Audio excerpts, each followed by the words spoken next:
ஏத்தரில் charge போட்டுட்டு remove பண்ணுறதுக்கு கீயை ஆன் பண்ணி தான் நம்மளால் ரிமூவ் பண்ண முடியும்.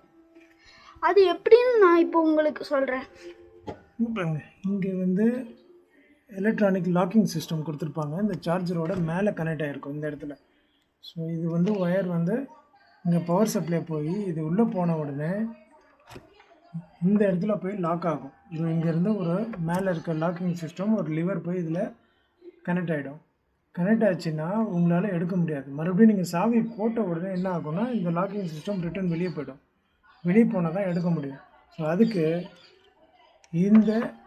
அதுக்கு போகிற பவர் சப்ளை இது தான். ஸோ இந்த பவர் சப்ளை நீங்கள் எடுத்து விட்டுட்டா நீங்கள் கனெக்ட் பண்ணிவிட்டு சார்ஜும் போட்டுக்கலாம். மேலே பாருங்கள், சார்ஜ் ஆகிட்டுருக்கு, இன்சுலேஷன்.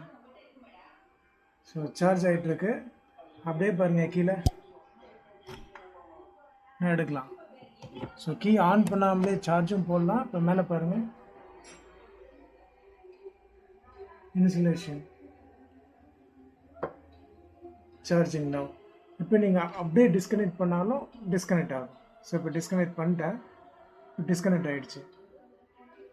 ஸோ இப்போ இது கீ போட்டு தான் நீங்கள் எடுக்கணும்னு அவசியம் இல்லை. இந்த லாக்கிங் சிஸ்டம்க்கு போகிற பவர் சப்ளை மட்டும் டிஸ்கனெக்ட் பண்ணிட்டா போதும். நீங்கள் கீயே இல்லாமல் சார்ஜும் போடலாம், டிஸ்கனெக்டும் பண்ணலாம். நீங்கள் சார்ஜிங் போர்ட்ல கனெக்ட் பண்ணிட்டு இப்போ இதை எவ்வளோ இழுத்தாலும் வராது. இது நீங்க இதை ஆன் பண்ணிட்டு இப்படி எடுத்தீங்கன்னா வந்துடும்.